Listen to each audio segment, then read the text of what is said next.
नमस्कार।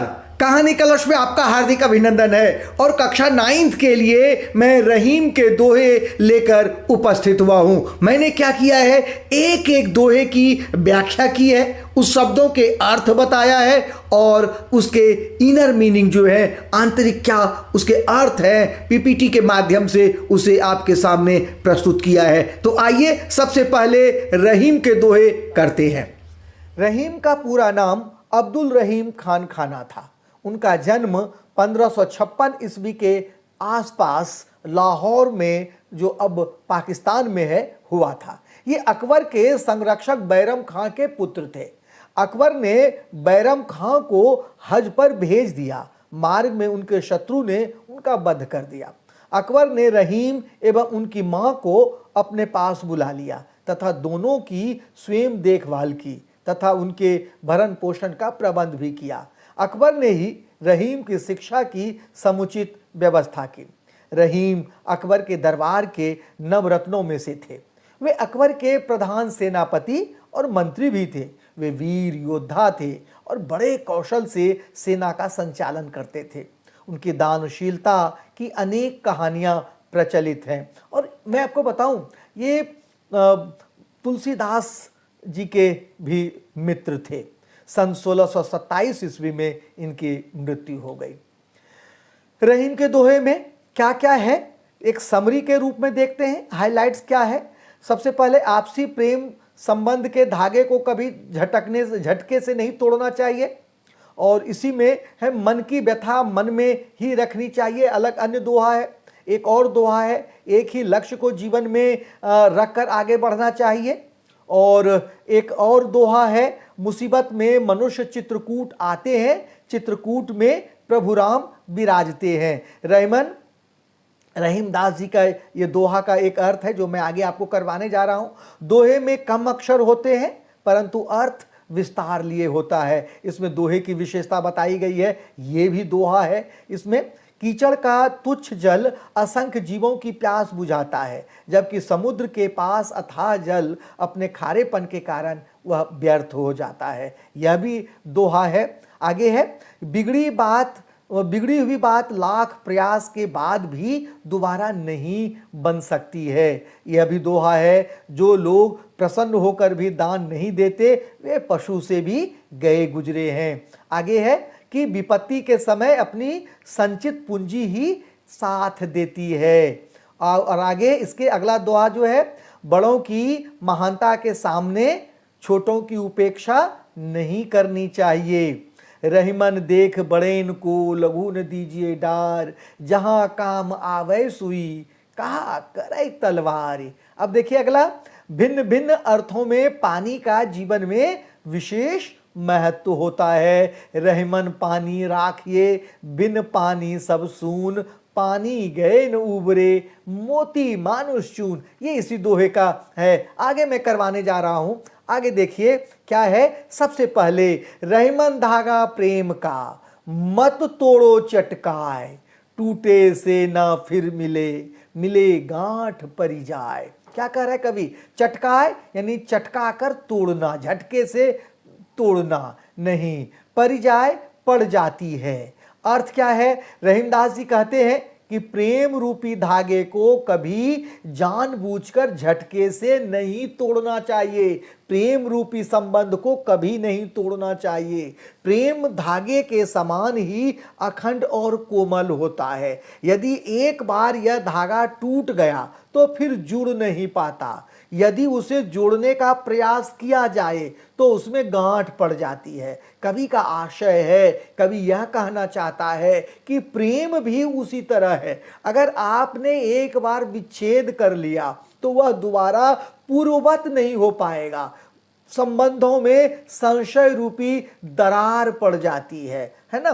कवि क्या कह रहा है? यहाँ कह रहा है कि आपसी मधुर संबंधों को यत्न पूर्वक बनाए रखना चाहिए। यदि यह संबंध एक बार टूट जाए तो जोड़ने का प्रयास करने पर भी मन में ग्रंथि रह जाती है। ठीक उसी प्रकार जैसे धागे के सिरों को जोड़ने से गांठ पड़ जाती है।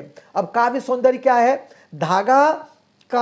धागा प्रेम का में रूपक अलंकार है और गांठ परिचय में श्लेष अलंकार है। मन के अर्थ में गांठें और धागे के अर्थ में गांठ जो है ये दोनों अलग अलग है। कवि ने दोहा छंद में नीति और व्यवहार की अनुपम सीख दी है। अब आगे देखते हैं अगला दोहा हमारा क्या है। अगला है, रहि मन निज मन की व्यथा, मन ही राखो गोय, सुन अठलई है लोग सब, बांटिन लई है कोई।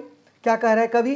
कवि कह रहा है कि रहीमदास जी कहते हैं कि अपने मन के दुख दर्द को अपने मन में ही छिपा कर रखना चाहिए। उस दर्द को दूसरों के सामने प्रकट नहीं करना चाहिए। लोग दूसरों के कष्ट और दुख को सुनकर मन ही मन इठलाते हैं तथा उनका मजाक उड़ाते हैं। कोई किसी का दुख नहीं बांटता।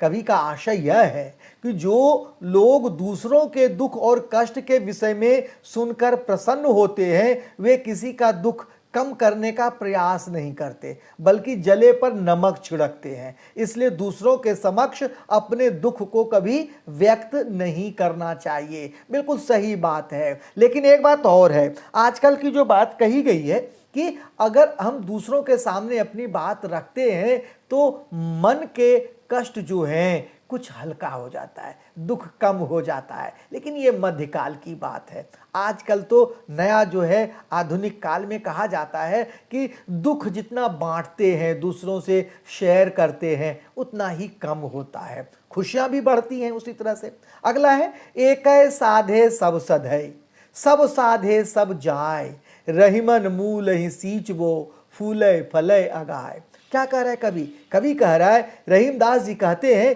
कि एक लक्ष्य की प्राप्ति कर लेने के बाद क्रम से अन्य सभी लक्ष्य प्राप्त हो जाते हैं। अर्थात व्यक्ति को सर्वाधिक आधारभूत एवं महत्वपूर्ण लक्ष्य पर ध्यान देना चाहिए, क्योंकि उस लक्ष्य के प्राप्त होते ही उसके साथ लगे सभी लक्ष्य अपने आप स्वतः ही प्राप्त हो जाते हैं। जिस तरह किसी वृक्ष की जड़ की सिंचाई करने पर उस पर लगने वाले फूल फल सभी को का पर्याप्त पोषण हो जाता है और हमें भरपूर मात्रा में फल और फूल देकर तृप्त कर देता है वृक्ष, ठीक उसी तरह जड़ समान मूल लक्ष्य की प्राप्ति होने पर अन्य लक्ष्य स्वतः ही हासिल कर लिए जाते हैं। एक और कि जो व्यक्ति इस सृष्टि के मूल परमात्मा का ध्यान करता है वह सब प्रकार के सांसारिक फलों को पाकर तृप्त हो जाता है। यानी एक ही आराध्य की आराधना करने से सारे देव प्रसन्न हो जाते हैं। चित्रकूट में रमी रहे, रहीमन अबध नरेश, जा पर विपदा परत है, सो आबत यह देश। क्या कह रहा है कवि? कवि कह रहा है कि रहीम जी कहते हैं कि चित्रकूट इतना मनोरम एवं शांति प्रदान करने वाला प्रदेश है कि जिस व्यक्ति पर भी विपत्ति आती है वह इसी प्रदेश में शांति पाने के लिए चला आता है। अयोध्या के राजा राम भी विपत्ति काल में इसी प्रदेश में चले आए थे। इस दोहे में चित्रकूट के मोहक प्राकृतिक सौंदर्य को सामने लाने की कोशिश की गई है, चित्रकूट की महिमा को बताने की कोशिश की गई है। आगे देखते हैं कि दीरघ दोहा अर्थ के, आखर थोरे आहि, ज्यों रहीम नट कुंडली, सिमटी कूद चढ़ी जाए। क्या कह रहा है? कह रहा है कि देखिए इसमें मैं अर्थ बताऊंगा कुछ ना कुछ। दीर्घ यानी लंबा, बड़ा, है ना, विस्तृत अर्थ, यानी अर्थ का यानी विस्तृत का विशाल बड़ा अर्थ वाला। आशय आखर अक्षर, थोड़े यानी थोड़े, आही होते हैं, नट कलाकार, कुंडली घेरा, कुंडली यानी रिंग को भी कहते हैं, रिंग को, घेरा रिंग को कहते हैं, सिमट सिकुड़ कर, सिमटना, कूदी कूदना, चढ़ी यानी निकलता है। अर्थात कवि क्या कहता है? कवि कहता है कि रहीम जी कहते हैं कि अत्यंत तो थोड़े से अक्षर वाले छंद के अंतर्गत बहुत गहरा एवं व्यापक अर्थ छिपा होता है। जिस प्रकार एक कुशल नट या बाजीगर अपने शरीर को सिमटाकर छोटे मुंह वाली कुंडली यानी रिंग के बीच से कुशलतापूर्वक निकल जाता है, ठीक उसी प्रकार कुशल दोहाकार सीमित शब्दों के माध्यम से बहुत गहरा और मर्म स्पर्शी अर्थ भर देता है। ये है यानी दोहे की विशेषता बताई गई है। अगला क्या है कि धनी रहीम जल पंख को, लघु जी पियत अघाय, उदधि बड़ाई कौन है, जगत पियासो जाए। क्या कह रहा है कवि? कवि कह रहा है कि कीचड़ का जल समुद्र के जल से अधिक महान है, जिसका पानी पीकर छोटे जीव तृप्त हो जाते हैं। समुद्र की महानता या बड़पन किस काम की, जो संसार के प्राणियों की प्यास ही नहीं बुझा पाता है। संसार के प्राणी समुद्र के पास जाकर भी प्यासे ही लौट जाते हैं, उसकी प्यास नहीं बुझ पाती। कवि का आशय यह है, जो व्यक्ति किसी के काम आए वही महान होता है। अगला देखते हैं कि नाद रीझ तन देत मृग, नर धन हेत समेत, ते रहीम पशु से अधिक, रीझऊ कछु न देत। क्या कह रहा है कवि? कवि कह रहा है कि जिस प्रकार नाद की स्वर लहरी पर प्रसन्न होकर हिरन अपने प्राण तक न्यौछावर कर देता है, उसी प्रकार किसी व्यक्ति की कला पर मुग्ध होकर मनुष्य उसकी कल्याण कामना करते हुए प्रेम पूर्वक धन अर्पित कर देता है। परंतु जो मनुष्य किसी की कला पर प्रसन्न होकर भी उसे कुछ नहीं देता, वह मनुष्य पशु से भी गया गुजरा है, निम्न होता है पशु से भी गया हुआ।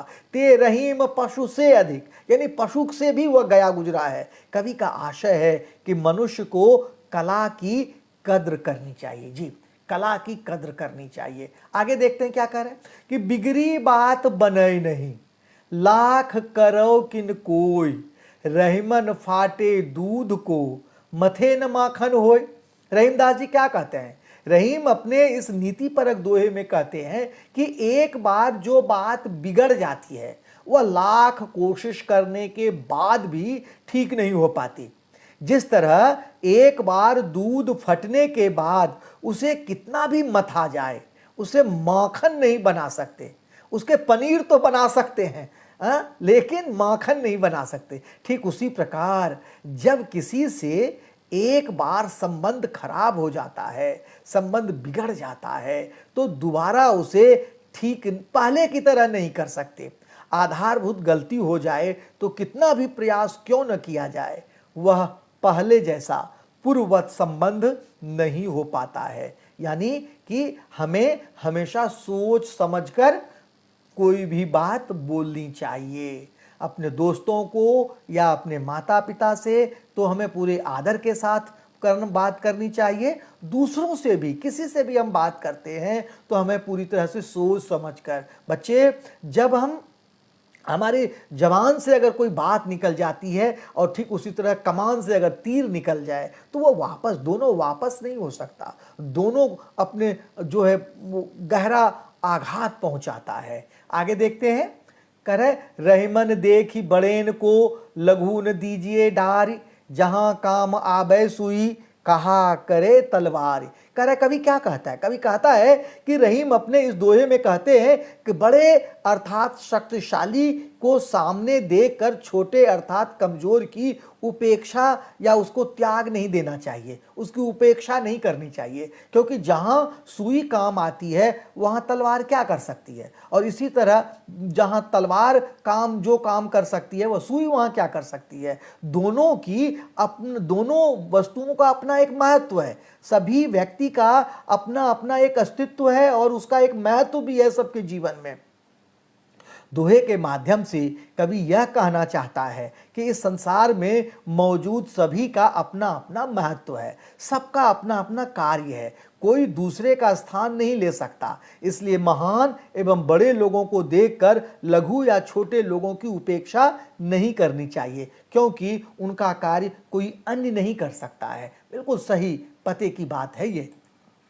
रहीमन निज संपत्ति बिना, कऊ न विपत्ति सहाय, बिनु पानी ज्यों जलज को, नहीं रवि सके बचाए। क्या कह रहा है कवि यहाँ पर? कवि कह रहा है कि अपनी संपत्ति को बचा कर रखिए, क्योंकि जब आप अपनी मुसीबत में रहेंगे तो आपकी जो अपनी संपत्ति है वही आपकी सहायता, उसी से आप मुक्ति पा सकते हैं, वही सहायता कर सकता है आपको। क्या कह रहा है? कह रहे कि रहीम जी कहते हैं कि बिना निजी संपत्ति के किसी भी विपत्ति का सामना नहीं किया जा सकता। अर्थात किसी भी प्रकार की विपत्ति या संकट आने पर व्यक्ति की जो अपनी संपत्ति ही काम आती है।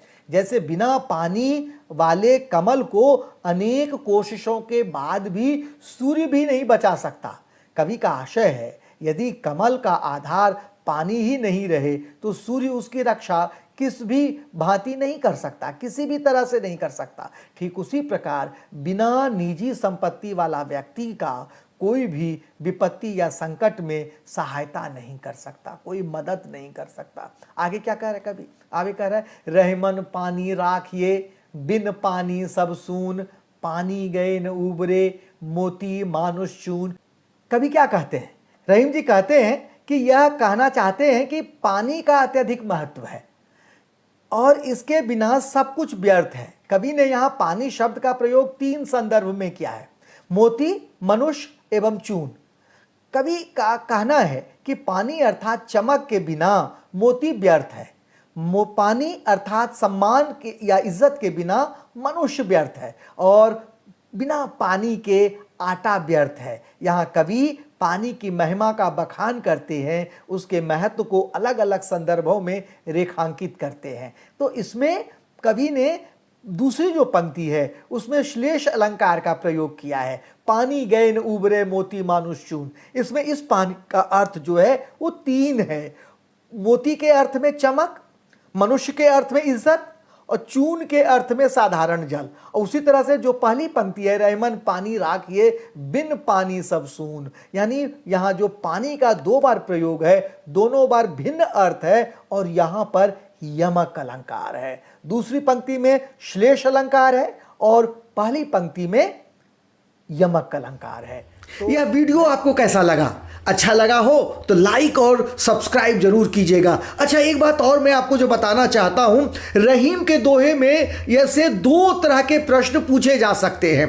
पहला जो होगा, 2 दोहे दे दिए जाएंगे या 3 दोहे दे दिए जाएंगे और उससे आपसे बहुविकल्पीय प्रश्न पूछे जाएंगे। और दूसरा तरीका क्या है कि आपसे दीर्घ उत्तरीय प्रश्न पूछे जाएंगे। और सीबीएसई ने पैटर्न को चेंज कर दिया है, बदल दिया है, और वह प्रश्न पूछने का तरीका, पहले 3-3 अंक के प्रश्न पूछे जाते थे, लेकिन अब 2-2 अंक के 3 प्रश्न पूछे जाएंगे।